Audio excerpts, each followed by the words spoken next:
kasih. Assalamualaikum warahmatullahi wabarakatuh. Jadi tadi kita mendengarkan dari Bapak Sekum tadi, Pak Mirham, itu penjelasannya tauhidnya ada 3 dibagi, tauhid uluhiyah, rububiyah, sama asmaul sifat. Iya. Jadi sekarang yang saya mau tambahkan sedikit untuk implementasinya di dalam kita melaksanakan sholat, misalnya ketika kita bertauhid. Jadi di dalam sholat itu tidak akan kita capai kesempurnaan sholat itu sendiri ketika wudhu kita tidak sempurna. Dan kesempurnaan wudhu itu sendiri kita tidak akan dapatkan ketika tidak sempurnanya kita punya istinja. Istinja ada 2, batin sama zahir. Dan tidak akan sempurna kita punya istinja ketika tidak sempurna kita 2 kalimat syahadat yang kita asyhadu an la ilaha illallah wa asyhadu anna muhammadar rasulullah. Ketika itu tidak sempurna, maka kelihatan bahwa tauhidnya juga tidak sempurna. Jadi awalnya itu di tauhid. Sempurnanya tauhid, sempurnanya 2 kalimat syahadat. Sempurnanya kalimat syahadat, sempurnanya kita punya istinja. Kesempurnaan istinja itu ada di wudu. Kesempurnaan wudu itu ada di sempurnanya sholat itu sendiri. Jadi semuanya ini berantai semuanya. Jadi di dalam sholat misalnya, pada saat kita mulai melangkahkan kaki dari rumah, kita bertauhid atau tidak, melangkahkan kaki ke rumah menuju ke masjid. Jadi tadi ada 2, ada dirinya sama Allah. Sementara tauhid itu sendiri kita menafikan diri kita sendiri, meskipun pada saat kita beribadah itu sendiri. Jadi implementasinya bagaimana? Sebenarnya itu kita melihat sebenarnya ada kudrat di situ. Sebenarnya ini kudrat Allah, ini iradatnya, ini adalah basarnya, ini adalah alimnya, ini adalah samanya, ini adalah kalamnya. Jadi ada 7 semuanya, Pak. Jadi bukan kita, tapi yang pertama kudrat. Ini adalah kuasanya. Ini kuasanya Allah, jalan, bergerak. Yang berdiri ini kehendaknya Allah. Yang mendengar ini samanya, yang melihat basarnya, yang berkata-kata kalamnya. Itu tauhid, maksudnya gambarannya untuk bisa sampai ke tauhid itu sendiri, kesempurnaannya di situ. Itulah tadi yang dibilang tauhid asmaul sifat. Jadi kita mengesahkan, betul-betul mengesahkan, karena kebanyakan yang saya lihat nggak tahu sholatnya sampai begini, itu sebenarnya bukan, Pak.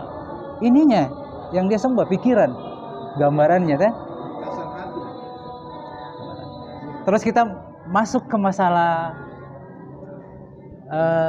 rasa itu sendiri, ya. Pada saat kita sholat itu ada rasa di situ, Pak. Maksudnya rasa yang sama, esah, mengesahkan. Jadi sholat berjamaah itu esah satu. Jadi esah yang saya maksudkan di sini bukan cuma kita yang sholat, ada yang sholat yang lain yang tidak kelihatan, ada yang tidak kelihatan, yang goib juga ikut. Karena perbandingan kita sholat berjamaah selama ini, pandangan kita ini jamaah semuanya, padahal enggak. Ada yang lain yang ikut sholat sama kita. Jadi kita, iya, esah. Maksudnya kita esah mengesahkan Allah di sini pada saat berjamaah, rasanya itu sama. Jadi imam di atas itu merasa, jemaah merasakan apa yang dirasakan imam di atas. Makanya biasanya imam sebelum dia sholat, dia di depan, balik ke jemaah. Ke jemaah itu tujuannya untuk apa? Selain dia mengucapkan kalimat sawu sufakum, dia menyamakan rasanya. Karena bukan jamaah yang menyamakan rasanya ke kita, tapi imam yang menyamakan rasanya ke jemaah. Nanti pada saat sholat, nah disitulah rasanya ada nanti. Jadi tiap imam rasanya pasti beda-beda. Ada rasanya yang, nah di situ maksudnya tauhid mengesahkan, maksudnya gambarannya, Pak. Mungkin cuma itu tanggapan dari saya. Terima kasih. Assalamualaikum warahmatullahi wabarakatuh.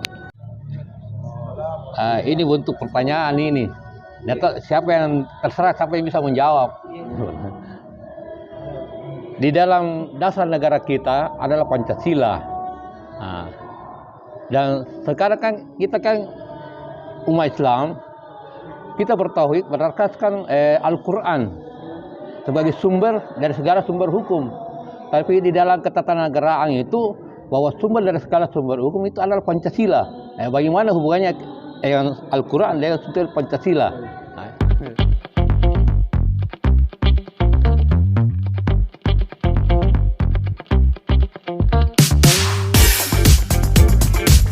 Baik, Assalamualaikum warahmatullahi wabarakatuh. Ini satu pertanyaan yang sangat baik sekali karena dipertanyakan bahwa apa hubungannya antara Al-Quran dan Pancasila sebagai dasar negara. Ya, semua kita tahu bahwa Al-Quran itu adalah masternya hukum, ya. Dari semua kehidupan berbangsa dan bernegara, beragama ada diatur dalam Al-Quran. Kemudian, mengapa para pendiri Republik ini memilih atau menyusun Pancasila sebagai dasar negara, bukan Al-Quran? Nah, padahal waktu itu para pendiri Republik ini, mulai dari panitia persiapan kemerdekaan Republik Indonesia sampai dicetuskannya Pancasila itu, anggota-anggotanya itu mayoritas Islam, ya, ada ulama dan segala macam. Nah, mereka sadar bahwa untuk menyelenggarakan pemerintahan yang adil dan beradab ini, maka mesti disusun satu dasar negara yang mempunyai filosofi berasal dari Al-Quran. Nah, itulah sebabnya Pancasila itu dibuat, dan bukan Al-Quran. Yang kedua, bahwa para pendiri Republik ini sadar bahwa rakyat Republik Indonesia ini mayoritas Islam, tetapi ada juga agama-agama lain. Nah, dengan demikian, jika Al-Quran ini diambil sebagai dasar negara, nah, akan menimbulkan hal-hal yang tidak bisa dihindari, ya. Nah, kemudian perlu juga kita sadari bahwa keadilan itu penting, ya. Islam itu adalah agama yang menghargai keadilan. Karena itu Islam ini adalah agama yang mengerti, memahami bagaimana keamanan itu bisa ditegakkan. Oleh karena itu para pendiri Republik ini menyusun Pancasila itu sebagai dasar beragama dan berbangsa. Ya, saya kira itu pendapat saya. Terima kasih. Saya sependapat dengan apa yang dikemukakan oleh Pak Ismail, bahwa Al-Quran itu adalah sumber hukum secara universal, berkaitan dengan kehidupan manusia secara umum. Sedangkan Pancasila adalah sumber hukum untuk suatu negara tertentu seperti misalnya Indonesia. Dan nilai-nilai yang terdapat dalam Pancasila bersumber dari Al-Quran.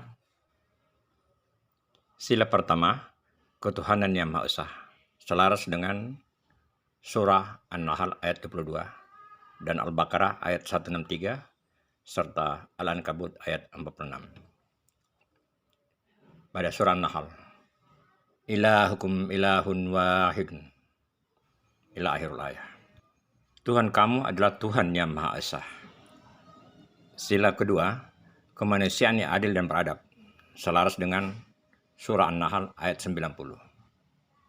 Innallaha ya'muru bil adli wal ihsan ila akhirul ayat. Allah memerintahkan untuk berlaku adil dan berbuat kebajikan. Sila ketiga, Persatuan Indonesia, selaras dengan surah Al-Imran ayat 103. Wa'tasimu bihablillahi jami'an wa la tafarraqu ila akhirul ayat. Dan berpeganglah kamu semuanya kepada tali agama Allah dan janganlah kamu bercerai-berai. Sila keempat, kerakyatan yang dipimpin oleh hikmat kebijaksanaan, selaras dengan Quran surah Shad ayat 20 dan Ali Imran ayat 159. Wa sadatna mulkahu wa atainahul hikmata wa faslal khitab.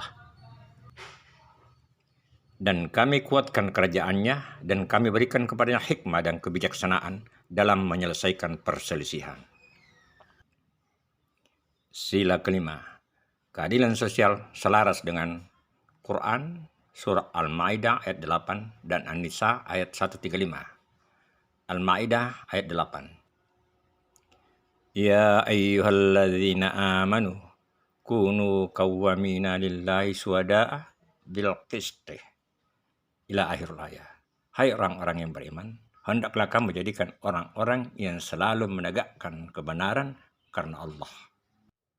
Kata tauhid tidak terdapat dalam Al-Quran, tapi akar katanya terdapat dalam Al-Quran, yaitu wahid.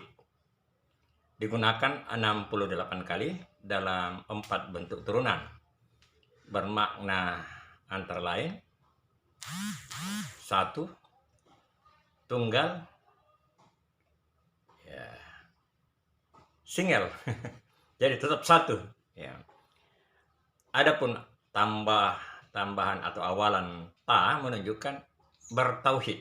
Nah, tauhid itu tidak tergantung pada pengakuannya atau kata-katanya, tetapi ditentukan oleh pembuktian.